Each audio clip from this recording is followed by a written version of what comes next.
ଆଧୁନିକ ଓଡ଼ିଆ କବିତାର ସମୀକ୍ଷା ପରିପ୍ରେକ୍ଷୀରେ କବି ସୌରୀନ୍ଦ୍ର ବାରିକଙ୍କ ରଚିତ ସନ୍ଧ୍ୟାହତ କବିତା ଉପରେ ଲିଖିତ ସମାଲୋଚନା ପାଠ କରିବା ପୂର୍ବରୁ ମୂଳ କବିତାଟିକୁ ପଢ଼ି ଦେଉଅଛି। ସନ୍ଧ୍ୟାହତ କବି ସୌରୀନ୍ଦ୍ର ବାରିକ। ସନ୍ଧ୍ୟା ଆସୁଥିଲା ବର୍ଷା ବିଧୁର ସହରର ବୁକେ କ୍ଳାନ୍ତ ଅଫିସ ଫେରନ୍ତା କିରାଣୀଟି ପରି। ରାସ୍ତାରେ ପାନ୍ସୁଳ ମାର୍କୁରୀ ବତୀ, ଆକାଶରେ ଜହ୍ନଟା ବି ପାନ୍ସୁଳ ନିହାତି ଜଣ୍ଡିସ ରୋଗୀ ପରି। ରେସ୍ତୋରାଁରେ କିନ୍ତୁ ଅସମ୍ଭବ ଭିଡ଼। ମୋଡ଼ା ପେଣ୍ଟ ପିନ୍ଧା ଅନେକ ଯୁବକ, ବରା ଆଳୁଚପ୍ ପୁଣି କଫି କପ୍ ଉପରେ ଝଡ଼। ରାଜନୀତି, ଫିଲ୍ମ ଷ୍ଟାର, ସ୍ପୋର୍ଟସ, ରକେଟ୍, ପୁଣି କଲେଜ ଝିଅ ନେଇ କେତେ କଥା। ରେଡ଼ିଓରୁ ଅନର୍ଗଳ ସିନେମା ସଙ୍ଗୀତ। ରେସ୍ତୋରାଁରେ ଅସମ୍ଭବ ଭିଡ଼, ସିଗାରେଟ୍ ଧୂଆଁ, ପୁଣି ସିଟ୍ ଜମା ନାହିଁ ବସି ଭାବିବାକୁ ଟିକେ ନିଜ କଥା, ଦେଶ କଥା, ତାଙ୍କ କଥା, କିମ୍ବା ଭୁଲିଯିବା ପାଇଁ ସବୁକିଛି ଗୋଟିଏ ମୁହୂର୍ତ୍ତ। ଜୀବନଟା ପାନ୍ଥଶାଳା ଗୋଟେ କିଛିକ୍ଷଣ ରହିଯିବା ପାଇଁ। କହିଥିଲେ ସେ ମୋ ମାନସୀ। ଖାଲି ଟିକେ ବିଶ୍ରାମ ପାଇଁ, ଟିକିଏ ଆରାମ ପାଇଁ, ଏବଂ ନୁହେଁ ଏହା ଫେରି ଚାହିଁବାର ପାଇଁ।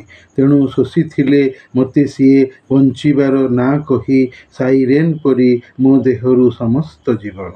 ରେସ୍ତୋରାଁରେ ଅସମ୍ଭବ ଭିଡ଼, ଅଧା ଓଦା ଅନେକ ଯୁବକ। ଚା କପ୍ରୁ ଶୋଷୁଛନ୍ତି ସୁରା, ସାକି, ଗୋଲାପ ସବୁକିଛି। ଜୀବନକୁ ଶୋଷୁଛନ୍ତି କ୍ୟାଲେଣ୍ଡରର ନଗ୍ନ ଛବି ଦେହୁଁ। ସହରରେ କ୍ଳାନ୍ତ ସନ୍ଧ୍ୟା, ପାନ୍ସୁଳ ଆଲୋକ, ଆକାଶରେ ଶେତା ଜହ୍ନ ନିହାତି କରୁଣ। ଦୁନିଆଟା ପାନ୍ଥଶାଳା ନୁହେଁ, ହସ୍ପିଟାଲ ଗୋଟିଏ। ସେଠି ମଧ୍ୟ ବେଡ୍ ଖାଲି ନାହିଁ। ବଞ୍ଚିବାଟା ଏଠି ଖାଲି ମରିବାର ବିପରୀତ। ଆରମ୍ଭଟା ଯାହା କିଛି ହେଉନା କାହିଁକି, ଅଧା ପୋଡ଼ା ସିଗାରେଟ୍ ପରି ପରିଣତି ଆର। ଅସମ୍ଭବ ଭିଡ଼ ରେସ୍ତୋରାଁରେ। ଜୀବନ ମିଳୁଛି ଏଠି ଚା, ଚୁମୁକ୍ ଏବଂ ନଗ୍ନ ଛବିଠାରୁ। ଜୀବନ ସରୁଛି ଏଠି ଅଧାପୋଡ଼ା ସିଗାରେଟ୍ ପରି। ଆଲୋଚନାର ଶୀର୍ଷକ ସନ୍ଧ୍ୟାହତର କବି ସୌରୀନ୍ଦ୍ର। ସାହିତ୍ୟ ଲେଖିବା ମାଧ୍ୟମରେ ଜୀବନର ବିବିଧ ରୂପର କଳାତ୍ମକ ବର୍ଣ୍ଣନା ଦିଏ।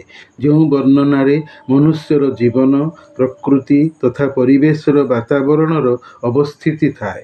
କାରଣ ସାହିତ୍ୟର ଲକ୍ଷ୍ୟ ମୂଳତଃ ମଣିଷ ଜୀବନର ସତ୍ୟ ପ୍ରକାଶ କରିବା। କିନ୍ତୁ ମଣିଷ ଶୂନ୍ୟରେ ରହେ ନାହିଁ। ସମୟ, ସ୍ଥାନ, ପ୍ରକୃତି, ମନୁଷ୍ୟ ସମାଜ ସହିତ ଜଡ଼ିତ ମିଶିକି ରହିଥାଏ। ଅଗତ୍ୟା ସାହିତ୍ୟରେ ମଣିଷ ଜୀବନ ଆସିବା ସହିତ ସ୍ୱତଃ ମନୁଷ୍ୟର ଅତିବାହିତ ସ୍ଥାନ, ବାସ, ସମ୍ବନ୍ଧ, ସମୟ ତଥା ପ୍ରକୃତିର ପରିବେଶର ବିବରଣୀ ପ୍ରସଙ୍ଗକ୍ରମେ ରହିବ। ସବୁ ପ୍ରକାର ଭାଷାର ସାହିତ୍ୟର ବର୍ଣ୍ଣନାରେ ଉପରୋକ୍ତ ଉପାଦାନ ଏକ ସାଧାରଣ କଥା। ତେବେ ସେଇ ପରିବେଶ ଭିତରେ ପ୍ରକୃତି ସମୟର ବିଶେଷ ବିଶେଷ ହୃଦୟ ଚହଲାକାରୀ ତଥ୍ୟ ବର୍ଣ୍ଣିତ ହୋଇ ରହିଥାଏ। ଯେମିତି କବି ତଥା ଅତୀତରେ ଇଂରାଜୀ ଅଧ୍ୟାପକ ସମାଲୋଚକ ଥିବା ସୌରୀନ୍ଦ୍ର ବାରିକଙ୍କ ରଚିତ ଏବଂ ତାଙ୍କର ସାମାନ୍ୟ କଥନ ନାମକ କବିତା ପୁସ୍ତକରେ ସ୍ଥାନ ପାଇଥିବା ସନ୍ଧ୍ୟାହତ ନାମକ କବିତାରେ ବର୍ଷାକାଳୀନ ସନ୍ଧ୍ୟାର ସହରୀୟ ବାତାବରଣ ମଧ୍ୟରେ ରହି କିଭଳି ଏବଂ କେମିତି ମାନବୀୟ ଜୀବନର ସୃଜ୍ୟମାନ କଳାତ୍ମକ ବର୍ଣ୍ଣନାର ବିଶେଷ ସମୟୋଚିତ ମୁହୂର୍ତ୍ତର ବିଶ୍ଳେଷଣ କାବ୍ୟିକ ଚମତ୍କାର ରଚନା ଶୈଳୀରେ ପାଠକୀୟ ପଠନ ଦୃଷ୍ଟିକୁ ଆସିଥାଏ। ସଂସ୍କୃତରେ ଯାହା କୁହାଯାଇଛି କବିତା ସମ୍ପର୍କରେ, ରମଣୀୟାର୍ଥ ପ୍ରତିପାଦକଃ ଶବ୍ଦଃ କାବ୍ୟମ୍, ବାକ୍ୟମ୍ ରସାତ୍ମକଂ କାବ୍ୟମ୍, ଶବ୍ଦାର୍ଥୌ ସହିତୌ କାବ୍ୟମ୍। ଯାହାର ଓଡ଼ିଆ ଅର୍ଥ ବିନ୍ୟାସ ହେଉଛି ସୁନ୍ଦର ଅର୍ଥ ପ୍ରମାଣିତକାରୀ ଶବ୍ଦାବଳୀ ହେଉଛି କାବ୍ୟ। ପୁଣି ଶବ୍ଦ ଏବଂ ଅର୍ଥର ସହମିଳନ ହେଉଛି କାବ୍ୟ। ରସପୂର୍ଣ୍ଣ ବାକ୍ୟାବଳୀ ହେଉଛି କାବ୍ୟ। ଇଂରାଜୀ କବି ଉଇଲିୟମ୍ ୱାର୍ଡସୱାର୍ଥ ସାହିତ୍ୟକୁ କବିତା ଭାବରେ ନେଇ କହିଥିଲେ, କବିତା ହେଉଛି କବି ମନର ଶକ୍ତିଶାଳୀ ଭାବ ଆବେଗର ସ୍ୱତଃସ୍ଫୂର୍ତ୍ତ ବା ଆପଣା ଛାଏଁ ମନକୁ ମନର ପ୍ରକାଶ। Poetry is the spontaneous overflow of powerful feelings. କବି ସୌରୀନ୍ଦ୍ର ବାରିକ ସନ୍ଧ୍ୟାହତ କବିତାରେ ବାସ୍ତବରେ କବିତାର ଉପରୋକ୍ତ ସଂଜ୍ଞା ଅନୁଯାୟୀ ସହରୀୟ ବର୍ଷାକାଳୀନ ସନ୍ଧ୍ୟାର ଚିତ୍ର ବେଶ୍ ମନମୁଗ୍ଧକର ହୃଦୟଗ୍ରାହୀ ଭଙ୍ଗୀରେ ମନୁଷ୍ୟ ଜୀବନର ସମୟଭିତ୍ତିକ ବିଜୁଳି ଚମକୀୟ ସ୍ଥାନିକ ଅବସ୍ଥିତିରେ ଭାବ୍ୟଚିତ୍ରିତ କାଗଜ କ୍ୟାନଭାସରେ ଲେଖନୀ ତୁଳିରେ ଅଙ୍କିତ କରିଛନ୍ତି। କବିତା ବିଜୁଳିର ଏକ ଚମକ ଚକ୍ କରି ମାରି ଚାଲିଯିବ। ସେଥିରୁ କାବ୍ୟ ରସିକ ପଣ୍ଡିତ ବିବୁଧ ଶେଖର ପାଠକ ଯାହା ବୁଝୁ। କବିତା ବର୍ଣ୍ଣନା ନୁହେଁ, ଆନାଲିସିସ୍ ନୁହେଁ, ତାହା ବ୍ୟଞ୍ଜନା ବା ସିନ୍ଥେସିସ୍।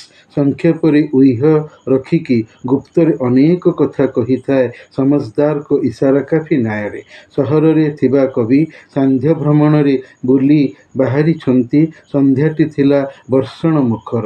କୁଣ୍ଡା ଝାଡ଼ିଲା ପରି ଝିପିଝିପି ବର୍ଷା ହେଉଛି। ରାସ୍ତାରେ ବତୀଖୁଣ୍ଟମାନଙ୍କରେ ମାର୍କୁରୀ ବିଜୁଳି ଆଲୁଅ ବତି ପିଚୁ ରାସ୍ତାରେ ପାଣି ପଡ଼ି ରାସ୍ତା ଚିକ୍ ଚିକ୍ କରୁଛି। ରାସ୍ତାରେ ଲୋକମାନଙ୍କର ବେଶୀ ସଂଖ୍ୟାରେ ଚଳପ୍ରଚଳ ବା ଯିବା ଆସିବା ନାହିଁ। କବି କିନ୍ତୁ ବୁଲୁଛନ୍ତି, ଅନୁଭୂତି ଅଭିଜ୍ଞତା ଅର୍ଜୁଛନ୍ତି। ରାସ୍ତାରେ ଚାଲିଗଲା ବେଳେ କବି ଯାହା ସବୁ ପାରିବେଶିକ ଦୃଷ୍ଟିପାତ ଦେଉଛନ୍ତି, କବିତାରେ ତାହା ବର୍ଣ୍ଣିତ ହୋଇଛି। ପୂର୍ବରୁ ଜୋରରେ ବର୍ଷା ହୋଇ ସାମାନ୍ୟକୁ ବଦଳି ଯାଇଛି। ଅଫିସରେ କାମ କରି କରି ଗଧ ଖଟଣି ଖଟି ସନ୍ଧ୍ୟାବେଳକୁ ହାଲିଆ ହୋଇ ଫେରୁଥିବା ଅସଞ୍ଜତ ବେଶ ପୋଷାକରେ ଥିବା କିରାଣୀ ବା କ୍ଲର୍କ ଚାକିରିଜୀବୀ ମଣିଷ ଭଳି ସହରରେ ସଞ୍ଜ ଆସିଛି। ଯେଉଁ ସନ୍ଧ୍ୟାରେ କିଛି ଚମକ ନାହିଁ, ଲୋକଙ୍କର ଗହଳ ଚହଳ ବ୍ୟସ୍ତ ଜୀବନ ଯାତ୍ରା ନାହିଁ। ରାସ୍ତା ଖାଁ ଖାଁ ଶୂନଶାନ୍, କାଁ ଭାଁ କୋଉଠି କେମିତି ଲୋକଙ୍କର ଚଳାଚଳ ଯିବା ଆସିବା ଅଛି। ରାସ୍ତାରେ ବତୀଖୁଣ୍ଟମାନଙ୍କରେ ବିଜୁଳି ଆଲୁଅ ଝିପି ଝିପି କୁଣ୍ଡା ଝାଡ଼ିଲା ପରି ବର୍ଷାପାତରେ ମଳିନ ପାଉଁଶିଆ ଦେଖାଯାଉଛି। ଆକାଶରେ ଉଦିତ ଜହ୍ନ ମଧ୍ୟ ପାଉଁଶିଆ ମ୍ଳାନ ମଳିଚିଆ ଦିଶୁଛି। ମେଘ ବର୍ଷା ହେତୁ ସଫା ବା ସ୍ପଷ୍ଟ ବା ନିର୍ମଳ ଦିଶୁନାହିଁ। ଯେମିତି କାମଳଗ୍ରସ୍ତ ସତେକି ଜଣ୍ଡିସ୍ ରୋଗୀ। ଚିତ୍ରକଳ୍ପ ବା ରୂପକଳ୍ପ ବା ଇମେଜ୍ ସମ୍ପୂର୍ଣ୍ଣ ଅଭିନବ ତଥା ବ୍ୟକ୍ତିକୈନ୍ଦ୍ରିକ ପ୍ରଦତ୍ତ ହୋଇଛି। ସାମୟିକ ବିଶ୍ରାମ କକ୍ଷ, ହୋଟେଲ, ରେଷ୍ଟୁରାଣ୍ଟରେ ଲୋକଙ୍କର ଅସମ୍ଭବ ନାହିଁ ନଥିବା ଭିଡ଼। ବର୍ଷା ଯୋଗୁଁ ଲୋକେ ଆଶ୍ରା ନେଇଛନ୍ତି। ଜଳଖିଆ ଚା ଖାଇବା ପାଇଁ ବି ଜମିଛନ୍ତି, ଅଟକି ଯାଇଛନ୍ତି। ସେଇ ଲୋକଙ୍କ ଭିତରେ କିନ୍ତୁ କିଛି ଯୁବକ ଅଛନ୍ତି, ଯେଉଁମାନେ ଜିନ୍ସ ପ୍ୟାଣ୍ଟକୁ ମୋଡ଼ି ଦେଇଛନ୍ତି। କନାର ଖାଲି ସାଦା ପ୍ୟାଣ୍ଟକୁ ମଧ୍ୟ ଗୋଡ଼ ଉପରକୁ ଉଠାଇ ମୋଡ଼ି ରଖିଛନ୍ତି ବର୍ଷା ଦାଉରୁ ରକ୍ଷା ପାଇବା ପାଇଁ। ସେହି ଯୁବକମାନେ ବରା, ଆଳୁଚପ, ସିଙ୍ଗଡ଼ା ଖାଉଛନ୍ତି, ଯାହାକି ଖାଦ୍ୟ ସେବନ ଜୀବନ ବଞ୍ଚିବାର ମୂଳ।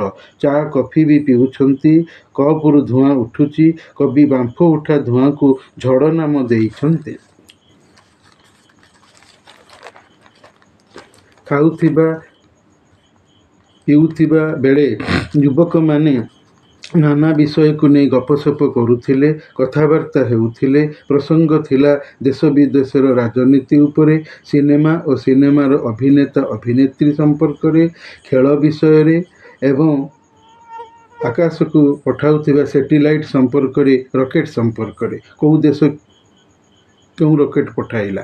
ଯୁବକମାନେ ଥିଲେ କଲେଜ ପଢ଼ୁଆ ଟୋକା, ତେଣୁ କଲେଜ ଝିଅଙ୍କୁ ନେଇ ମଧ୍ୟ କଥା ହେଉଥିଲେ। ଯୁବକ ଯୁବତୀ ପ୍ରତି ଢଳିବା ଯୌବନର ସହଜ ବ୍ୟାପାର।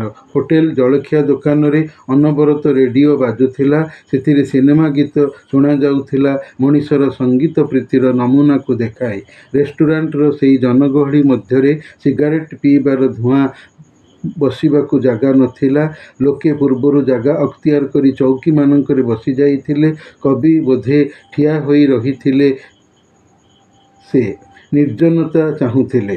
ଭାବପ୍ରବଣ ହୋଇ ଥିବାରୁ ନିଜ ବିଷୟରେ, ଦେଶ ବିଷୟରେ, ଭଗବାନଙ୍କ ବିଷୟରେ ଚୌକିରେ ବସି ଭାବିବାକୁ ଚାହୁଁଥିଲେ ବି କବିଙ୍କୁ ସୁଯୋଗ ମିଳୁନଥିଲା। କବି ପାଉନଥିଲେ। ଜଞ୍ଜାଳଗ୍ରସ୍ତ ଜୀବନକୁ କିଛି ସମୟ ଭୁଲିଯିବାକୁ ଚାହୁଁଥିଲେ। ଜୀବନଟା ଅସ୍ଥାୟୀ ବା ସାମୟିକ ଥିବାରୁ କବି ତାକୁ ପାନ୍ଥଶାଳା ବା ଲଜିଂ ହାଉସ୍ କହିଛନ୍ତି। ସରାଇ ଘର ମଣିଷର ନିଜର ସ୍ଥାୟୀ ଘର ନୁହେଁ। ସେଠି ମଣିଷ ସାଂସାରିକ କାମ କରିବା ବ୍ୟାପାର ଛଳରେ ସାମୟିକ ଅର୍ଥ ଦେଇ ରହିଥାଏ, କାମ ସରିଗଲେ ପଳାଏ। କବି ଅତୀତରେ ଜଣେ ଝିଅକୁ ଭଲ ପାଇ ପ୍ରେମ କରିଥିଲେ। କବିତାରେ ତାକୁ ମାନସୀ ବୋଲି କହିଛନ୍ତି। ସେହି ମାନସୀ କବିଙ୍କୁ କହିଥିଲେ କି ଜୀବନଟା ଗୋଟିଏ ପାନ୍ଥଶାଳା ବୋଲି।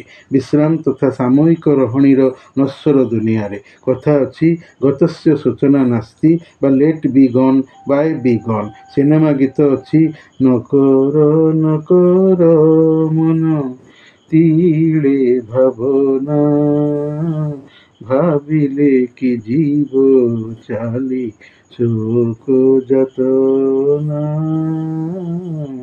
ନିର୍ବାସିତର ବିଳାପରେ ମଧୁସୂଦନ ରାଓ କହିଛନ୍ତି, ନିର୍ବାସିତ ବ୍ୟକ୍ତି ମୁହଁରେ କି ବୃଥା ଭାବନା ଆଉ କରିବି ନାହିଁ। ଭାବନାରେ ଆନନ୍ଦ ମିଳଇ କାହିଁ। ସମୟର ସମ୍ମୁଖ ଗତି ସହିତ ତାଳ ଦେଇ ମଣିଷ ସେହି ସମ୍ମୁଖ ଗତିରେ ଥାଇ ହିଁ ଚାଲିବ। ପଛକୁ ଫେରି ଚାହିଁବ ନାହିଁ। ଚାହିଁଲେ ପଛରେ ପଡ଼ିଯିବ। କବିଙ୍କ ପ୍ରେମିକା ଦାମ୍ପତ୍ୟ ପାରିବାରିକ ପ୍ରେମ ନାଁରେ ଜଞ୍ଜାଳରେ ପକାଇଥିଲେ କବିଙ୍କୁ।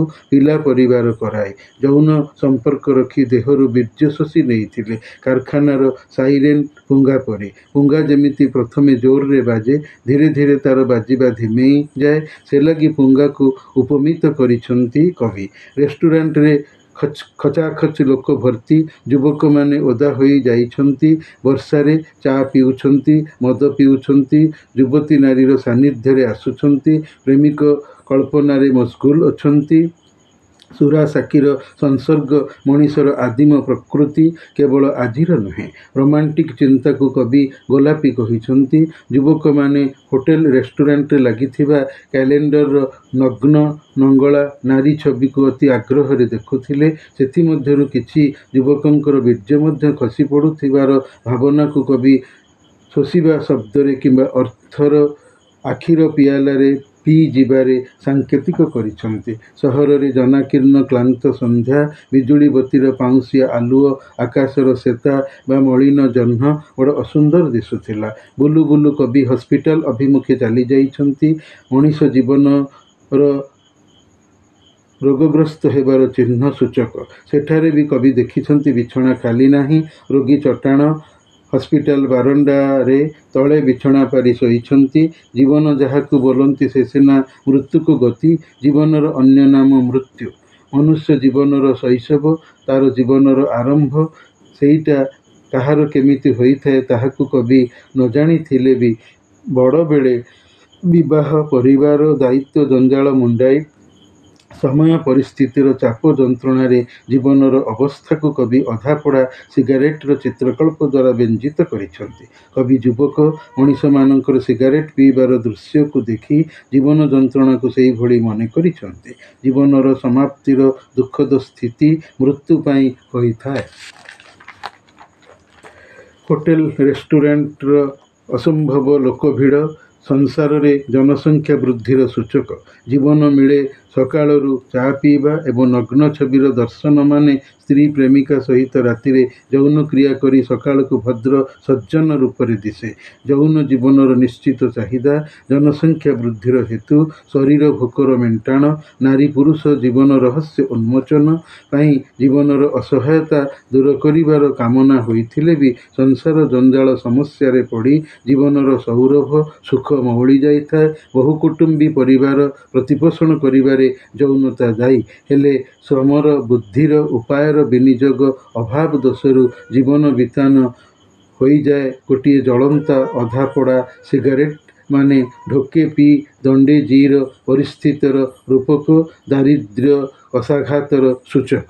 ଏବେ ଦେଖିବା କବି କବିତାର ନାମକରଣ ସନ୍ଧ୍ୟାହତ ଦେବାର ଅଭିପ୍ରାୟକୁ। ଝିପିଝିପି କୁଣ୍ଡା ଝାଡ଼ିଲା ପରି ବର୍ଷା ଯୋଗୁଁ ସହରୀୟ ଜନତାଙ୍କର ସାନ୍ଧ୍ୟଭ୍ରମଣ ନଷ୍ଟ ହୋଇଥିବାରୁ କବିତାର ନାମ ସନ୍ଧ୍ୟାହତ ବା ସନ୍ଧ୍ୟାମୃତ ମରିଗଲା ରଖାଯାଇଅଛି। ଯେହେତୁ ଏହି ବର୍ଷା ସନ୍ଧ୍ୟା କାଲିକୁ ନଥିବ, ଆଉ ଆସିବ ନାହିଁ ଅତୀତରେ ଯାଇ ଲୁଚି ଯାଇଥିବ। ଯାହା ଗଲା ତାହା ସବୁଦିନ ପାଇଁ ବିତିଗଲା, ଠିକ୍ ମଲା ଲୋକର ଦୁନିଆରୁ ଚାଲିଯିବା ପରି। ସେଥିପାଇଁ ସନ୍ଧ୍ୟାହତ। ସୌରୀନ୍ଦ୍ର ବାରିକଙ୍କର ଜନ୍ମ 1938, ମୃତ୍ୟୁ 2016। ସାମାନ୍ୟ କଥନ ତାଙ୍କର ପ୍ରଥମ କବିତା ବହି। 1975 ଓଡ଼ିଶା ସାହିତ୍ୟ ଏକାଡେମୀ ଦ୍ୱାରା ପୁରସ୍କୃତ। ଅନୁଭାରତ ଓ ଉପଭାରତ କବିତା ବହିଦ୍ୱୟ। ମହାଭାରତ ମିଥ୍ ଓ ଚରିତ୍ର ଆଧାରିତ। ଆକାଶ ପରି ନିବିଡ଼ ଗୁଣୁ ଗୁଣୁ ଚିତ୍ରପଟ। ଆକାଶ ପରି ନିବିଡ଼ ତାଙ୍କୁ କେନ୍ଦ୍ର ସାହିତ୍ୟ ଏକାଡେମୀ ପୁରସ୍କାର 1988ରେ ବିଜେତା କରାଇଥିଲା। ମରଣାନ୍ତକ ଭାବରେ କବି ଏ ପୁରସ୍କାର ପାଇଥିଲେ।